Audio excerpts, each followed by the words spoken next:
co-hosts from the first half hour, Mr. John Gilstrap. Good morning. Mr. David Valente. Good morning. And our Friday Five, which includes the longest tenured member of our crew, former tax commissioner of the state of West Virginia, Mr. Michael Carl, attorney at law. Good morning. He is also an attorney at law with Burke, Schultz, Harmon, and Jenkinson, Mr. Larry Schultz. Great to be here. Unapologetic Penn State fan, now with a new interim head coach. A somewhat sad Penn State fan, but unapologetic is correct. He feels Joe Paterno was framed. $50 million lighter. Yeah, it's a heck of a buyout on that James Franklin guy. Well, we'll see how that works out. There's a set-off and stuff. So, via telephone, attorney at law Joseph Joey Torts Ferretti. Joe, good morning to you. Good morning, and while we're talking football, wasn't it fun to watch another Mike Tomlin special last night? Wow. Was that predictable or what? In your heart, did you really think they were going to win that game even before it started, Joe? Because I Thursday night on the road in the division, I've chalked that one up on a loss when I saw it as a schedule. Amazing. You're playing a team that is underwater in terms of its record, missing its starting quarterback, and you just know that the Steelers are going to go in there and lay an egg, and here we are. I love that they called it the Senior Bowl with Flacco and Aaron Rodgers. They asked Joe Flacco before the game, what's it like to not be the oldest quarterback on the field? I don't know if you saw any of the pregame stuff or not. I thought that was pretty funny. So combined age of the quarterbacks last night, 81. And they played great. Both quarterbacks were great. They played at a high level. Yeah, the two interceptions Rodgers threw weren't his fault. DK Metcalf stopped running on one of them, and on the other one, he had the ball ripped out of his hands by the corner. So you can't fault the quarterback for those two. But it was just kind of predictable. Tomlin is just kind of what Tomlin is, which is meh, You're good enough to be good, but not good enough to be great. And that will never change.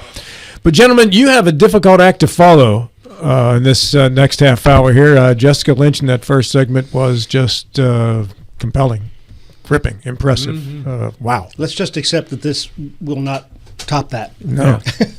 But what composure to be able to talk about all those events and do so without breaking down. I mean, well, the ability to be 19 years old and to confront that kind of terror and hopelessness and brutality, right? And then even these many years later to replay it with that level of dignity and calm. It's hard to listen to and not choke up. Yeah. The description of the injuries, and I say this as a nearly 40-year personal injury lawyer, was a list that went on and was 5 or 6 cases of car accidents, Yeah. That's just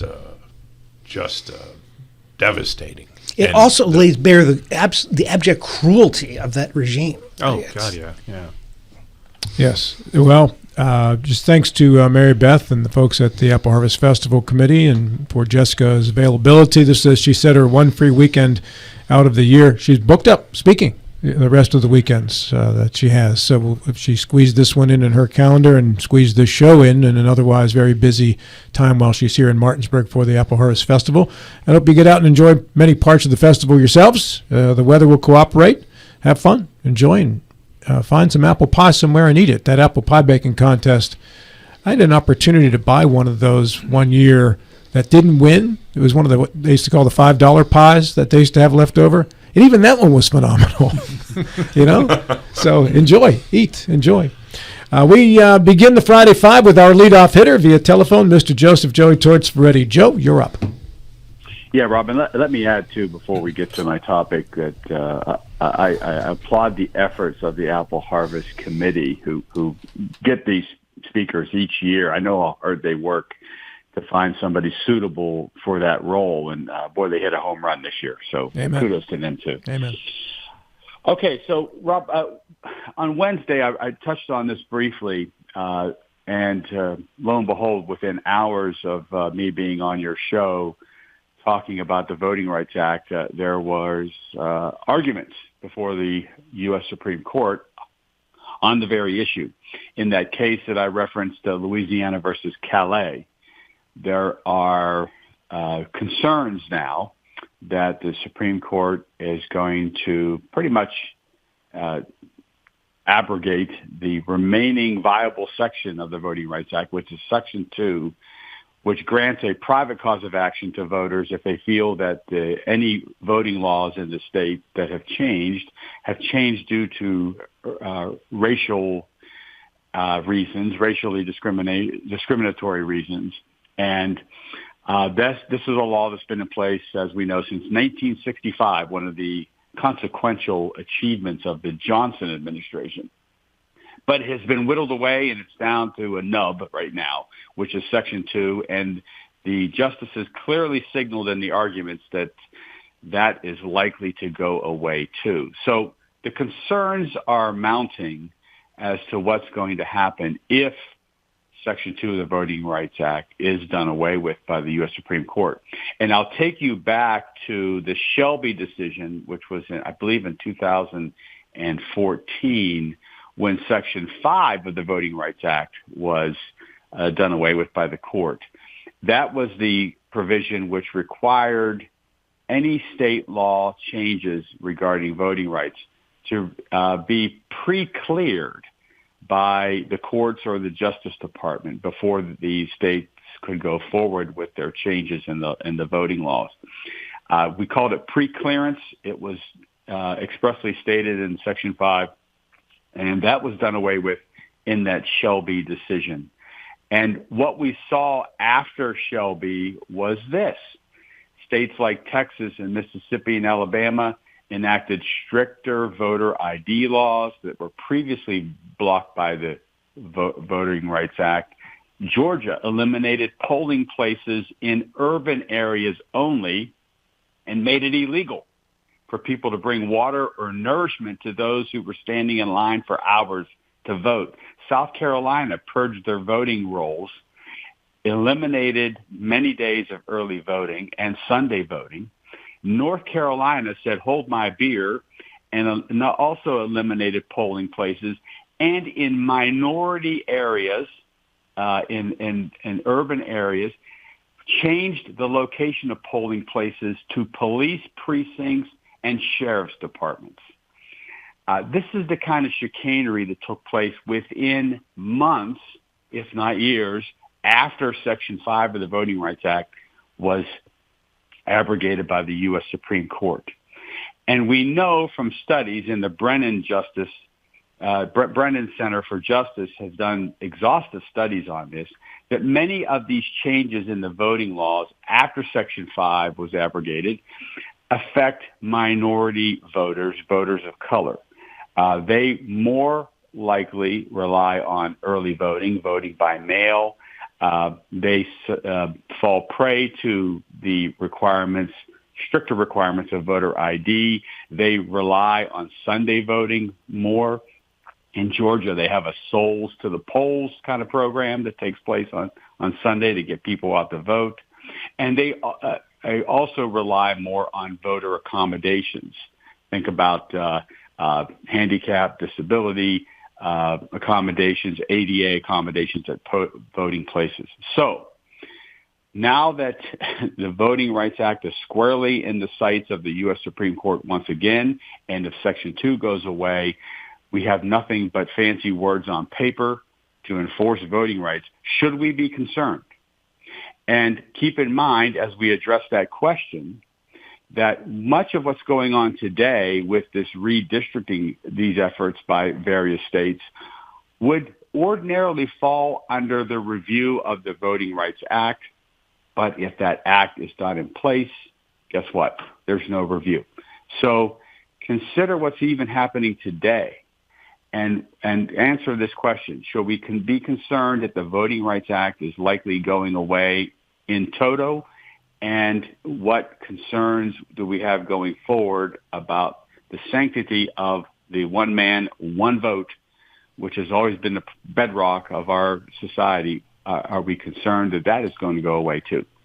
Thank you, Joe. We appreciate the lead-off topic. I'm going to start with Michael Carl, senior member of our crew. He was a young pup in the 60s when a lot of the civil rights legislation was being passed. Michael. Well, I agree that there's been openings for and manifestations of manipulation and taking advantage of arrangements and so forth. But I think the overall voting environment is far better, in terms of racial equality than it was certainly back when it was enacted, and the purpose for which it was enacted was apparent. But now I think there's been a lot of progress throughout the country, and I'm just concerned that certain politicians on either side still try to take advantage of the rules, and so the overruling of it, and it's going out of the deal. I don't think it's a threat. I think the environment we have now nationwide is far better, and we don't need rules that can be manipulated for political purposes. Mr. Gilstrap. Joe, the specifics of Louisiana versus Calais, is it the drawing of voting districts? Is that the specific issue at hand? That's right. Louisiana is made 1/3 of the population in Louisiana are people of color. Yet there's only one congressional district out of 6 that has that ratio of black or minority voters in the district. And there was an effort to try to remedy that by creating certain districts that had more minority representation amongst its voters. And now that has been attacked as being evidence of racial discrimination. And those new maps that Louisiana has are under review at the U.S. Supreme Court. But the overarching question before the Supreme Court is, should the courts even be looking at this? Because the Voting Rights Act requires it, but as we know, the court doesn't favor the import of the Voting Rights Act. Okay. I pulled up Section 2 of the Voting Rights Act here, actually a dumbed-down version of it. It prohibits voting practices or procedures that discriminate on the basis of race, color, or membership of language of minority groups. If, in fact, we want the voting process to be colorblind, then to gerrymander a district to reflect any percentage of any group, I don't know how that would not be in violation of a procedure that discriminates against the basis of race or color. Discrimination is discrimination. If you try to engineer things, that's kind of that's the problem with DEI. It's the very definition of racism and discrimination. I don't know what the solution is, and I don't know what these districts look like. But in a perfect world, if districts were drawn as perfect squares to the degree that could be done in a place like Louisiana, it doesn't matter what the population is within the squares. Those squares don't have to represent 30% of a particular color. The squares represent who's in the squares. And if that's what's in play, I see that as perfectly fine. As far as moving voting places to police stations, I think it's kind of a racist notion to suspect that there are certain groups that are more afraid to go to police stations than other groups. You're certainly more apt to find ADA compliant voting places there, right? And I'm not suggesting that we need to get colorblind in this country. The Civil Rights Act, all of us have been around since 1964. This is 2005 coming up on 2025 coming up on 2026. We need to, I think, get more colorblind. And if I understand the situation to be what it is, it is. It's discriminatory to draw voting districts with an eye toward color. Mr. Schultz. Yes. It's funny that we now hear this argument about it being discriminatory to choose the shape of voting districts based on color. Gerrymandering is taking a city like New Orleans or another big city in Louisiana that has a fairly high minority population, and instead of putting a square around it, building a wagon wheel over top of it. So you got a bunch of pie slices with, instead of a third, like the city of New Orleans might have, or more, instead of a third of those folks being of one race, only 10% of them are, because you take a big place outside of New Orleans and include that in the wide part of the slice of pie. That is racism, and we need to stop it.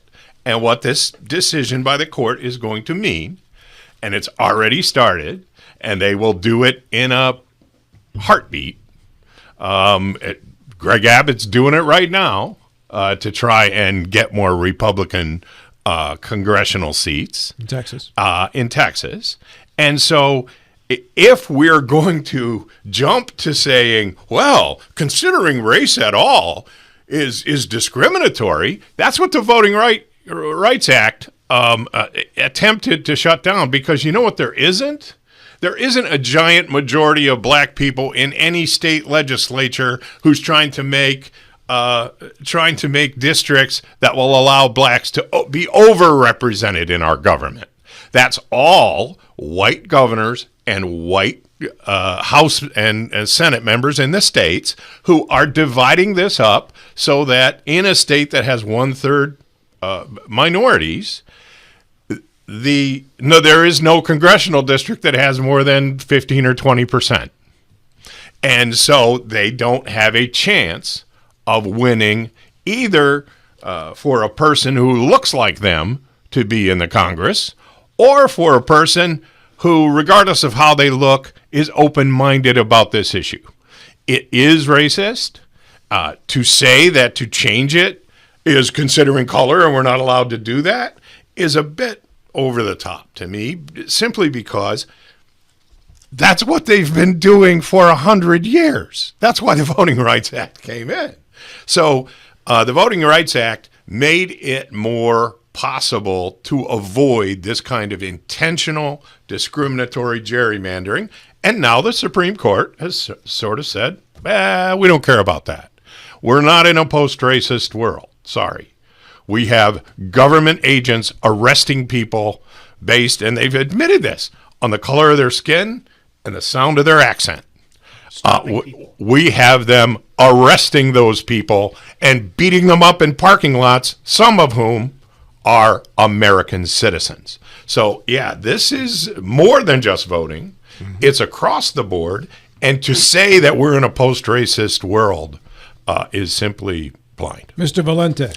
Yeah, I mean, look, colorblind would be a wonderful state for us to achieve. I would love to see our laws become colorblind. I love to see the enforcement of our laws become colorblind. But that right now, to think that we're in that position is to just be blind. That the enforcement of our laws are not colorblind. Our laws are not colorblind at this point. The Voting Rights Act, should be enforced. The protection of voting, because we have seen, as Joe mentioned, several instances of state legislatures, this year with the gerrymandering, previous years where Georgia is, telling people they can't, feed and water people who are standing in line. And, there are problems with these laws. We should be making it easier for people to vote accurately. I get where people are coming from when it comes to ID laws and things like that, but the idea of making sure that people who want to vote can vote and be informed voters, that's another thing that we need to have happen. But the getting rid of the Voting Rights Act right now, because it makes some people uncomfortable and people want to use it as partisan political advantage. It's unconscionable, and hopefully at some point there's a new Voting Rights Act that's passed that has some teeth and can withstand SCOTUS scrutiny. Do you really think that the gerrymandering deals with race Yes, or party? both. Well, which is, I think it focuses on party, and that might hoover up race, but that's circumstantial. That's not the both. point. I mean, because there is such a partisan advantage within the Democratic Party when it comes to people of color. But that's not the point. The point is party. To an extent, but if you do a starburst or wagon wheel, as he described it, view of pulling certain voters out of this city so that you can dilute them with rural voters of the rest of the state. It's you are intentionally removing representation of people that represent that community. If you intentionally create a majority, if you gerrymander to create and intentionally create a majority African American district, is that racist? Honestly, I don't like gerrymandering at all. Okay. My idea is stick within the context of the argument. The context here. of the argument is it right either? No, it's not right. Okay. But it is, the way we should be writing is communities of interest being put into it. I also think that we should very much increase the number of representatives we have in the United States, because the representative to constituent ratio is way out of whack. But communities of interest, it should be the foremost thing when it comes to creating new districts. Joe, 3 minutes. It comes back to you. Well, it's ironic that the Voting Rights Act was passed in 1965, and the notions of pre-clearance by the Justice Department and the courts, and the notions that under Section 2 we had to be concerned about a racial animus that was evident in some of the redistricting and some of the other voting laws that were passed. All that was subject to review. That is going away. And the irony here is that states couldn't be trusted in 1965. That was the impetus for the Voting Rights Act. And once these various components of the act are done away with by the Supreme Court, states go about proving that they still can't be trusted. And that is, in large part, the concern that we should have going forward. As the studies show, all of these components of voting laws, the early voting, voting by mail, the stricter voting ID requirements, Sunday voting, all of that has an impact on minority voters, a disproportionate impact on minority voters. But now they're not going to have the opportunity to argue those impacts in a court of law. And that is the concern going forward, is that it's unspoken that the changes in the laws have this disproportionate impact on minorities, but yet we know it exists. But whether or not that can be tested in the courts is now going to be in real question. And I think going forward, those are the concerns we should have, because by and large, a lot of these changes in the law are with the states that, by definition and by identification in the Voting Rights Act, could not be trusted. And I think they're going about proving that the rationale for the Voting Rights Act 60 years ago still exists today. All right, Joe, good lead off as always. We appreciate it. Thank you kindly, sir. All right, so with I'm going to throw the air quotes around here, the end of the Israel-Hamas war, there appears to be a generational disconnect between the older generation, who have had steadfast support for Israel. The political support amongst the older generation is rock solid. But in both parties, we're seeing an emerging anti-Israel sentiment come to the fore. Charlie Kirk actually questioned the foundation of the Israel-Hamas war and partially blamed Netanyahu for it. And we've seen that on college campuses across the country, you see young people protesting Israel's treatment of Gaza and Hamas, and they chant "From the river to the sea," essentially calling to wipe out the state of Israel. This week, we've seen the chat from the young Republican national leadership reveal very anti-Semitic feelings. One person saying, "Great, I love Hitler." The other people saying that people who disagreed with him should be led to gas chambers. Among other gems of various other racial epithets that were thrown in this chat. We've also saw a young staffer in a D.C. congressional office on a live video call with a American flag where the red stripes were configured to show a swastika. This is behind this guy in a congressional office. So it's like the boss had to come by his desk every once in a while to see this thing. But we're seeing a generational disconnect between our official steadfast support of Israel. But the younger generation seems to be anti-Israel, whether that comes from a place of anti-Semitic feelings or just the treatment of Gaza, your miles may vary. But are we going to see in the next generation or two America's support for Israel begin to wane? As that younger generation begins to assume power? Yep. All right. Joe, let's start with you via telephone. Well, it's no surprise that, and David, I'm glad you pointed this out, that younger people in both parties are having some problems with Israel today. And you can go back to the Vietnam War. It was young people who were leading the protests at that time regarding the U.S. conduct in a foreign war. And I think the concern arises from the fact that Israel conducted this war in such a way that a major humanitarian crisis developed. And so oftentimes young people are concerned about that. But going forward, yes, I would be concerned about waning Israeli support amongst the U.S. population, because I fear that the way this war was conducted is going to lead to radicalization of many Arab countries against Israel. I think long term, this is going to be a problem for Israel. And I think the young people see and anticipate that going forward. I'm concerned about that. Now, I support Israel's response to what happened on October 7th. I think it had to be a very forceful response. I think they had to go after Hamas and kill them where they can find them.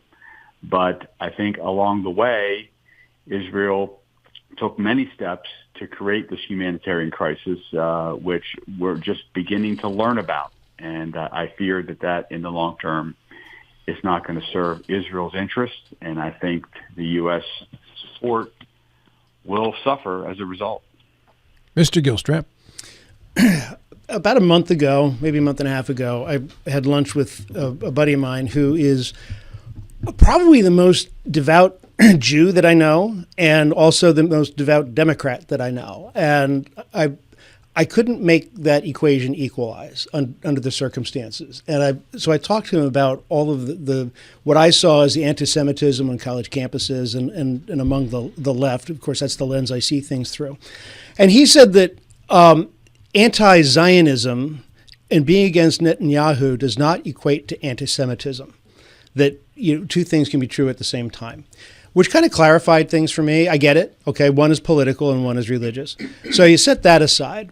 But the growth of the obvious anti-Semitism that we're talking about here makes no sense to me at all, especially among young people who are also supportive of the trans movement and sexual freedoms and all of that. Try that in a Muslim nation. Try that in Gaza, right? You're going to get thrown off a building. So the freedoms that the young people enjoy because they're Americans or because they're Israelis, the only real free state that we're talking about in there, not Sharia law, get completely shut down. There's an educational issue that's going on here that just makes no sense to me at all. I think you're right, Joe. I think that the immediate aftermath of the October 7th massacres was it should have been disproportional, just because of the nature of it and the stories are still coming out about how horrific October 7th was. And then it did become a humanitarian crisis, and hopefully now it is a lasting peace. And I hope it is over. The growth of anti-Semitism, I think, has been supported by. I still lay it at the feet of the left. But it really is growing out of academia, and I don't know how you put the genie back in the bottle.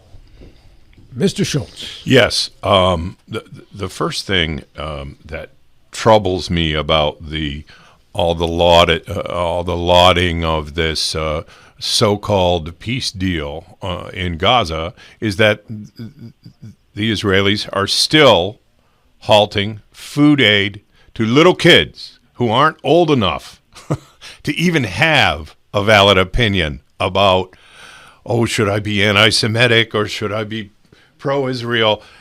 Little kids, not 30-year-old Republican staffers in a chat, but little tiny kids who are being starved to death, and you would have to shut your eyes an awful lot while watching the news coverage of Gaza to avoid seeing how many little kids are starving to death. And they are starving to death for a combination of reasons, but the main one is that Israel has destroyed the infrastructure of their home. And we have cut off a lot of the food aid, and to the extent that it's not cut off, it's being blocked. We have a ceasefire, so-called, in the Gaza Strip, but that's not helping those little kids one bit. Because they weren't dying directly from bullets and bombs. They're dying because they don't have the nutrition to survive. I don't think that we need to pick a side. And if we do need to pick a side in this dispute, it should be the side of those little kids regardless of their faith. And we're not doing that as a country. So does it surprise me that young Republican staffers and sort of political wannabes on the Republican side are starting to adopt anti-Israel views? Not very much. It doesn't surprise me very much. But to me, that misses the point. To the extent that you support either side in this dispute, what you're really supporting is the death by starvation of little children, and I don't care what their last name is or what they look like. That should never happen in a place where the money is available to feed them.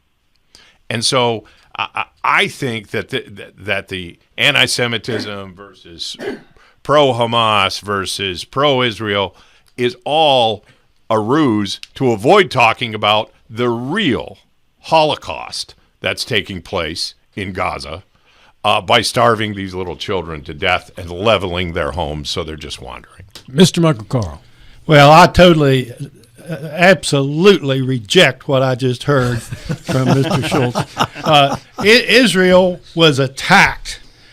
It was a war, and they have responded, and they don't have any responsibility to take care of the civilians, young or old, of their enemy. And you are absolutely wrong to say that, there's a basis to be against Israel. There's no basis to be against Israel. There wasn't in World War II, and there isn't now. I said they're missing the point. Not that there isn't a basis. You could be on either side and come up with a basis. But little kids are going to starve. Yeah, Back to you, David. I think when we 50 years from now or however long from now, when the history of this generation is written, is the adoption of casual cruelty as a political belief. I think a lot of the reaction that we see of the young people right now is a reaction to the casual cruelty, whether it was the casual cruelty of Hamas or the casual cruelty of the Israel response. The greatest threat to this peace deal or ceasefire, or whatever we want to call it, is the fact that Benjamin Netanyahu remains in power and Hamas remains in power. They're still there. And, it's only a matter of time before we're back at square one because something happens. Hamas lobs a rocket, or Bibi Netanyahu is about to get indicted and he decides to start another war. It's, to me, the anti-Semitism is not warranted, but the treating kids, making sure that they're that's all Geneva Convention stuff. Like this is basic human rights that we need to start taking care of people. But the idea that we've really embraced cruelty as a political plank has really defined this generation.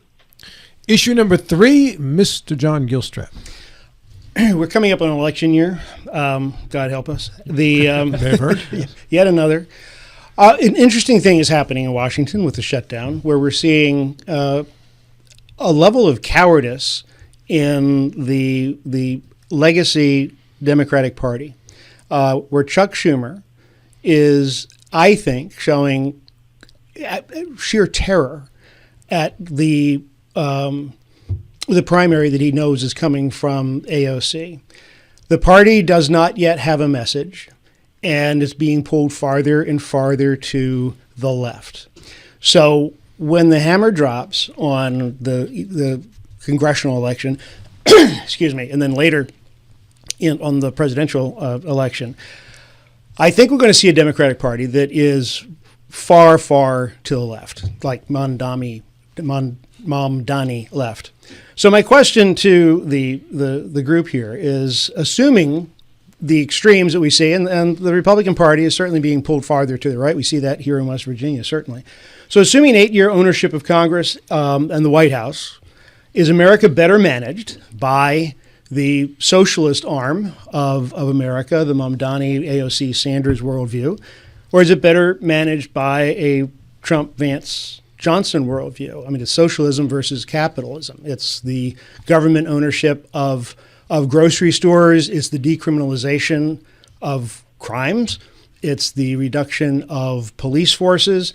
It's the elimination of wealth. It's the increase of minimum wage to, pick a number. It doesn't, $15 an hour. Why not $25 an hour? Or it's the status quo, which ain't that great either. So overall, project out 8-10 years, how is America better managed, by a far left or a far right? I could not ignore Mr. Valente's beaming smile at some of your points you brought forth, Mr. Gilstrap, so I've got to go to him first. All right. So, is it socialism versus capitalism? Because, we've got... Yeah. No, not really. You've got the government taking stake in Intel, yeah. They want to get stakes in other companies. That's socialism. The heavy police state, that's socialism. The idea that they decide the heavy police state. You have to let him finish a little bit, John. We'll never the get heavy through police everyone. state is definitely socialism. The wanting to control our own all of our choices is socialism, or communism really. I'm gonna punt on your premise in that say that the best choice for America is to have some kind of split government where you don't have all Mamdani, AOC, and the like, and you don't have all Trump, Johnson, and Vance and the like. It's a split government because at best there's some form of compromise, doubtful, but really at best it's just government inaction.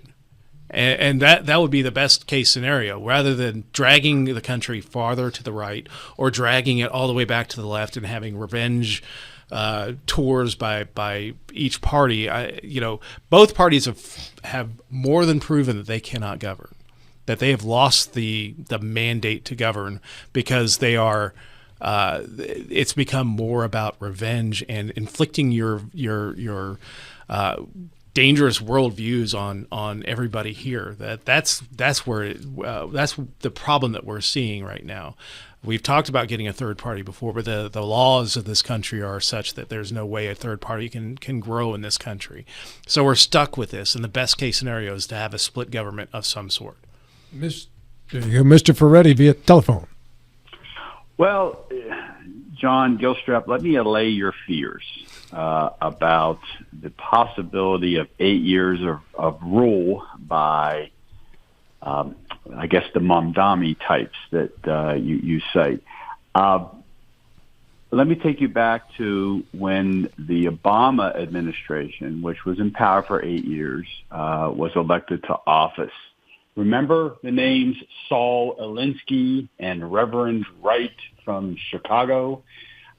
These were avowed socialists, and apparently and allegedly President Obama was a disciple of them, and he was going to come in and take our guns, and he was going to do a lot of the things that you just referenced in your question.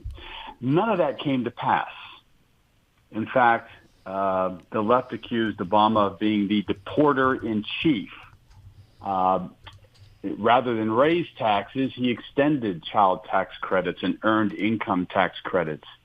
Rather than enlarge the police state, he passed reforms restricting warrantless wiretaps and internet espionage by the government. So a lot of fears, a lot of concern, I think, is just hand-wringing that is really unwarranted. There's a reason why Bernie Sanders has never won nationwide office. There's a reason why Mamdani will never probably run for office outside of New York City. And there's a reason why AOC represents a district in Brooklyn. Their views are decidedly left. They don't play well nationally. I think the Democrats are smart enough to realize that. And you can expect that the nominee that will be coming forward in 2028 will be somebody who's more middle of the road. Mr. Carl. Well, let me say that I completely agree with Mr. Gilstrap's point and how he described it. And it is absolutely absurd to compare and say they both have problems. The Republican Party, led by Trump right now, but that's going to transition in the future. Of course, it has to. It is far more American and supportive of America. And the one question I asked, you talked about Obama. He got elected and reelected. And what happened after his second term? What was the result? What was the political result then? It wasn't to embrace the Democratic Party at all. And so I think the Republican Party is strong for America, and the Democratic Party currently is probably never been weaker in certainly in my lifetime or even longer. Mr. Schultz. Yeah, we are not going. The Democratic Party is not going to turn over the reins of power to Zoran Mamdani. That never would have happened. It wouldn't matter who the Democratic mayor of New York was, or the Republican, by the way. I don't recall the Rudy Giuliani presidential campaign becoming a big deal. Look, this is a bit of a false premise, I believe. One party is in charge of our entire government right now. And they're doing things like saying, well, sure, you soybean farmers aren't going to make a single penny for as long as these tariffs go on, and we'll take the money we could have given to you to replace that income, and we'll give it to Argentina, which has taken our soybean market. That's certainly reason for alarm for the future of the Republican Party. The Democratic Party is not going to turn over leadership to Alexandria Ocasio-Cortez, AOC. We're not going to do that. There are an awful lot of rural areas in this country where there are Democrats running things. West Virginia is not the example that you necessarily want to use for that. It used to be. Well, once upon a time, and then we're going to find out how the embrace of this state by the Republican Party plays out when the nursing homes start to shut down and the rural hospitals start to shut down. We'll find out about that. But there are plenty of other states where they have a mix of both parties.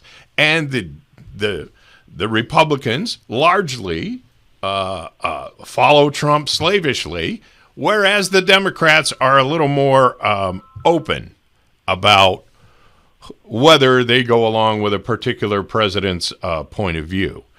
I don't see this as a Democrat and Republican problem. I see this as a Republican problem going forward. Back to you, Mr. Gilstrap. Well, the Democrats have no leadership right now. The Democrats have no message right now, and I wish they would find one. Quite honestly, what I fear, and I guess what I see and what I fear have kind of come together in a pessimistic way, and I hope that y'all are right, actually.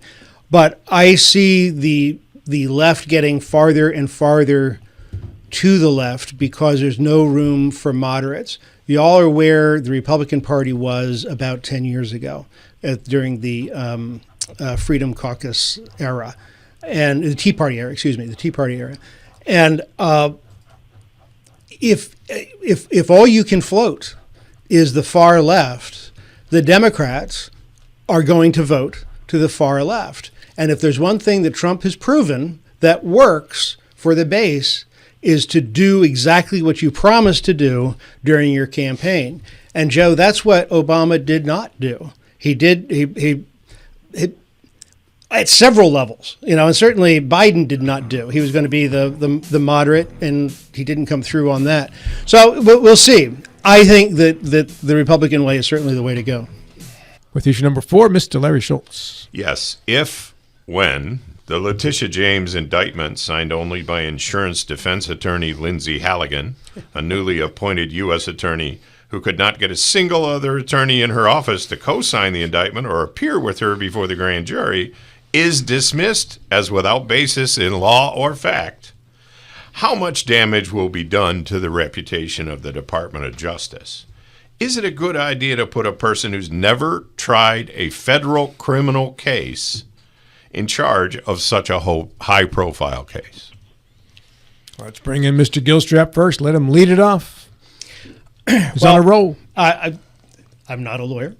But as I understand the details of Letitia James' case, she declared that a home she was buying in Virginia was going to be her primary residence, and she got a preferential mortgage rate, and it was not, in fact, going to be her primary residence. And she swore that under penalty of perjury, and she has been indicted as a result of those are the elements of the case, the alleged elements of the case.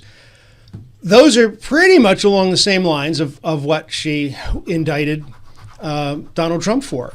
And is it, I don't know if it's revenge or not. There's probably an element of that to it. Trump has said that it was. Well, yeah. So I mean, and I don't blame him at all. I mean, she ran on the notion that she was going to get him for something, and she manufactured some stuff, and she got him, and she got the right judge, and so now she's paying the price for it. I don't know if the case is going to survive or not.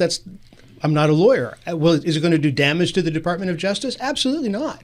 I think that the lawfare that was launched against Donald Trump is going to live as one of the darkest moments in American history, and this is just kind of a little victory lap. Whether the case lives or dies, it goes along with Comey.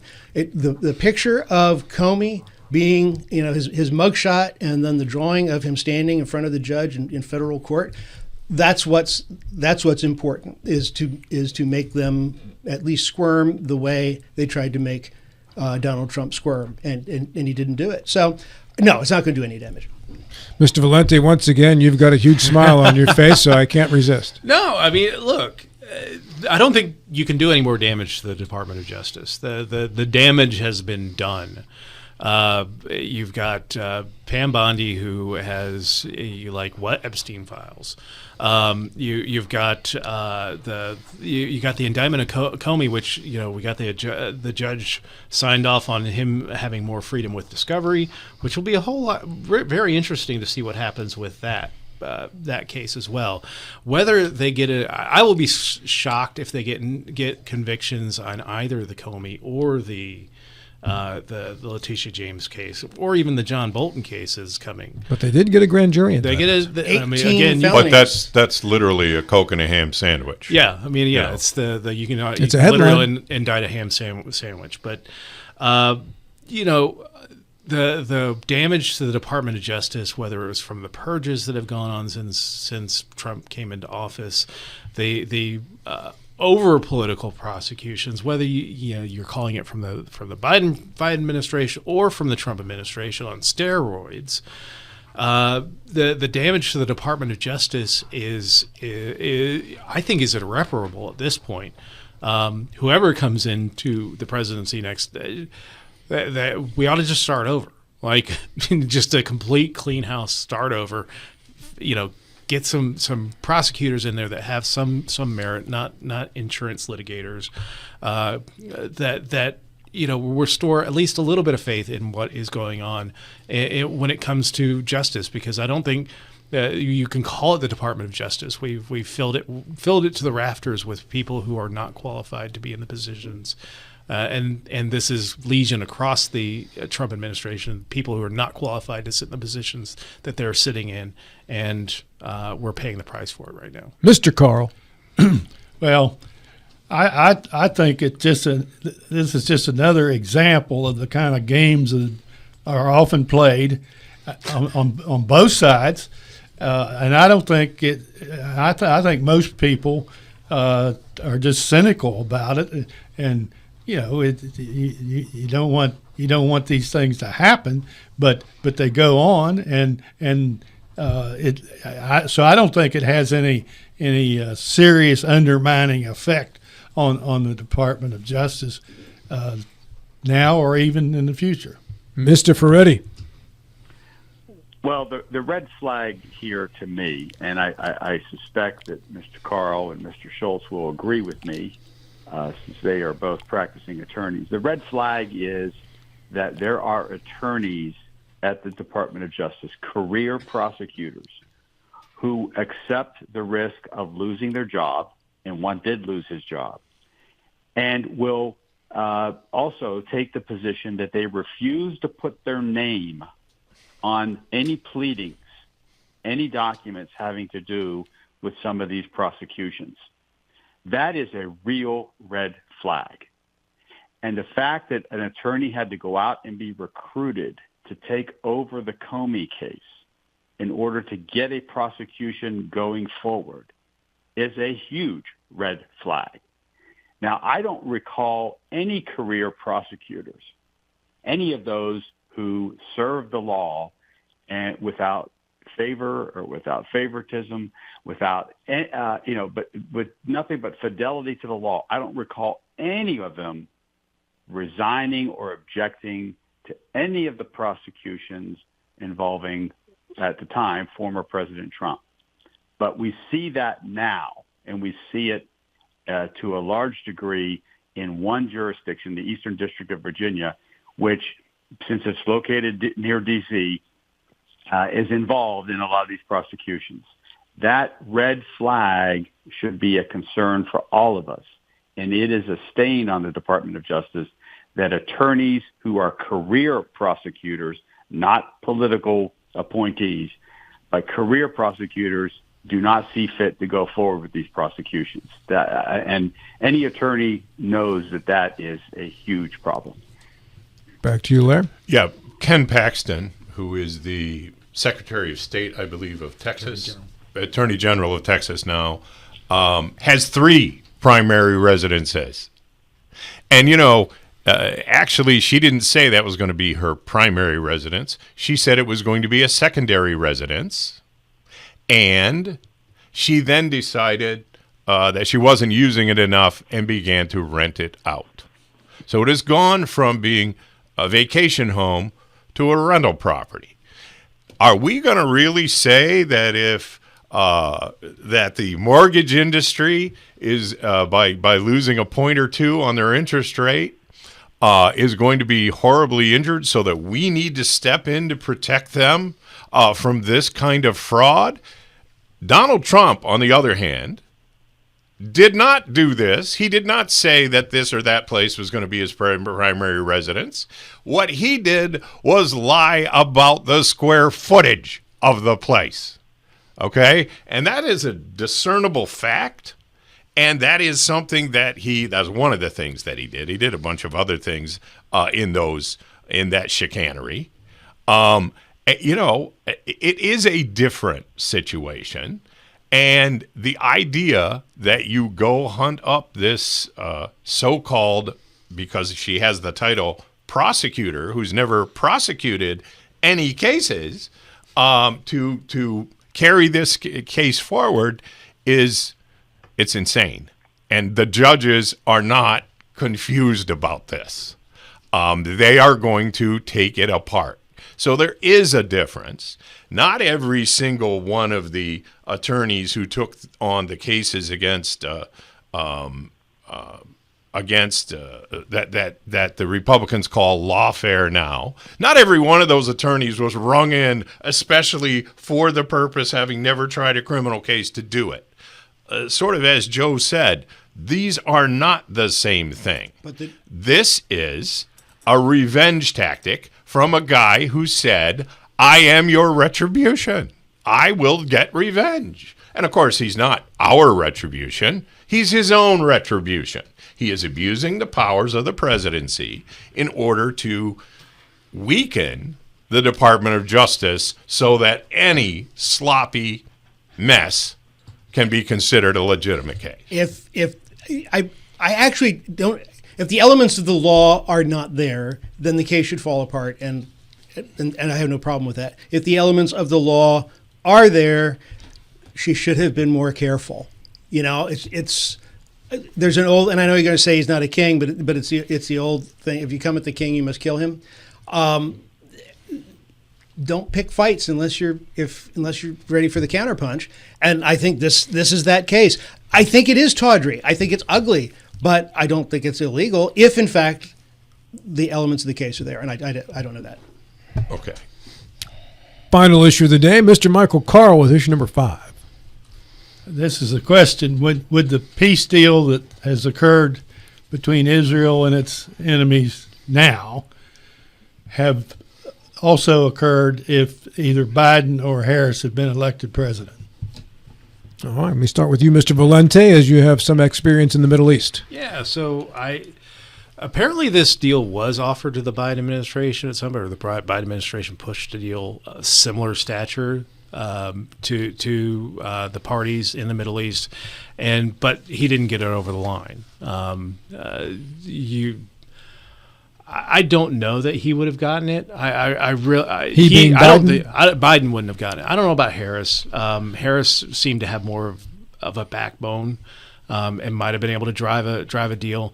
Eventually, warring parties will get tired of it. Israel would still have done what they've done, and the international backlash would have happened, and would that, how much of that it drove Israel to actually making the deal to get the hostages back. That was their stated goal. They got the hostages back, not the dead ones, but at least the living ones are back in Israel. The question that I have with this whole thing is how long is this going to last, that we've left Netanyahu. Netanyahu may be on his way out. The war government will eventually cease, and they'll have to have elections in Israel. But Hamas is still there, and things are going to happen as long as Hamas is there, and I think they were left there intentionally, and we're going to see things flare up again, and we're going to be back at square one when it comes to conflict between Israel and Hamas, and fighting over essentially the rubble of Gaza. Mr. Ferretti. Well, I think I read a report from the British press, the British media, that the deal that the Biden administration was pitching for some sort of resolution of this war, Israel resisted it because Netanyahu determined that they were not finished with their military objectives. So the war carried on for another year plus. Perhaps because of Israel's reluctance to sign any deal. But whether a current Harris administration or Biden administration would have struck this deal today, it's hard to say. I think it's fair to report that Biden was not leaning on Netanyahu as much as perhaps President Trump was here in the last month or two. But I do question, as David mentioned here, I don't know if this is going to be a lasting peace. So the deal itself is still going to be open to judgment here, because Hamas is currently out of the tunnels and killing people now in the streets, people who allegedly collaborated with the Israelis. And they have not given up their arms. And I go back to my point. I fear long-term groups like Hamas are going to be easily able to radicalize people because of the humanitarian crisis that took place in Gaza. So long-term, I don't know what kind of deal we have. Mr. Gilstrap. I think the short answer to the question is I don't think they would. The cheap shot is auto pens don't make decisions, but I won't go there. I think that Biden didn't have the stomach for what was necessary to make this happen. The first step was the neutralization of Syria, and the second was the neutralization of Iran by taking out the nuclear site there, and that allowed that isolated Hamas to the degree that that they didn't capitulate so much as they had to agree to this peace deal. And I don't know if nobody knows the future, right? But I don't think Biden would have. Biden handcuffed Israel a lot, and Trump did not. So I think that it's just an entirely different approach to the area that allowed this peace deal to happen. If Hamas fires a rocket, I think they're going to be crushed. I think the response is going to be horrific. You talk about starving babies. It's going to be really, really bad, and they should know that. Now they're going and shooting their own babies. Yeah, they're animals. But no, I don't think that they would have done that. Back to you, Mr. Carl. Well, did I go to you, Larry? No. Oh, so I'm sorry. There you go. Yeah, My apologies. No problem. I knew we were finishing up a little bit too early. Joe Biden got 140 hostages back. Donald Trump got the remaining 28. So we have to be clear that Joe Biden, despite everything you're always telling me about how demented he was, got 140. That's that's like 4 or 5 times as many as Trump got back. So Biden did some very good things. And believe me, the families of those 140 people are kind of glad they didn't have to wait around another year for Donald Trump's help. But the worst part about this is calling this a peace deal. There is no peace on the horizon. Go through the history and tell me how many ceasefires has Hamas entered into that didn't end up in further war activity. So calling it a peace deal is a Donald Trump label that's unacceptable. There is no peace. And until those children start to get aid, there should be no peace. The problem is, they're going to continue to starve them. That's the peace plan. And that's kind of why he's not going to get a Nobel Prize for it. Much of that food, is being held up by Hamas. It's on the docks. Now, it could be that the infrastructure to get it distributed has certainly been hurt, but that's not Donald Trump that is keeping the aid from getting there. And it's not Israel that's keeping the aid from getting there. The aid is there. It's just not being distributed. Well, they're also mowing down people that would go to get to the aid. That's not the Israelis mowing them down. They were. They well, now it's Hamas that's mowing them down. Now Hamas is doing it. But no, we can't they're still not getting aid because they're afraid to go get it. All right. Well, when Hamas does it, it's a horrible war crime. But when Israel did it, nobody had a word to say. We can't do that. There's not going to be peace in this region. I have seen no evidence that Israel was mowing down people trying to distribute aid. I think you're making that up. I've seen nothing about that. They destroyed the infrastructure of the entire country. You don't different. have to shoot the people trying to deliver the aid if the roads are full of rubble and the trucks can't drive. Don't change the argument. The people who are actually shooting people who are trying to distribute the aid are Hamas. That is not Israel. That's different. Right, and the people who are trying to distribute the aid are blocked by the fact that Israel has blown up a good bit of Gaza and left it in the streets so the trucks can't run. And that's because everybody's Gaza attacked them. Everybody's going to die. And if you don't fix that, it ain't no peace plan. I can't believe that you think there's equal. I didn't say one time. I didn't use the word equal. What I said is they're both liable for this. They both had something to do with it. And they're killing children. Israel was attacked, and they defended themselves, and they have continued to. By killing children. And they have absolute right to do it. Yeah. And it's clear ultimately to my original question that neither Biden or Harris could have achieved the progress. I'm not saying it's perfect, the progress we have achieved. Well, just so we stop calling it a peace deal until there's some evidence that there's actually peace. Okay, there is no peace. We'll call it progress. It's a ceasefire. Israelis are not shooting at Hamas. John, I tell you right now, there are prominent Jewish journalists in this country who have accused Israel of genocide. Ezra Klein, for one. So I'll tell you that a lot of the acts of the Israelis in this are open to interpretation. Those were words that were used during the bombing of Dresden as well. Interesting reference. Like I said, they're open to interpretation. I'm just throwing it out there. These are prominent Jewish journalists who have looked at the international definition of genocide and have accused Israel of crossing that line. Final minute, Mike, comes back to you. I'm demanding a citation to a legitimate authority about the prisoners that Biden got released.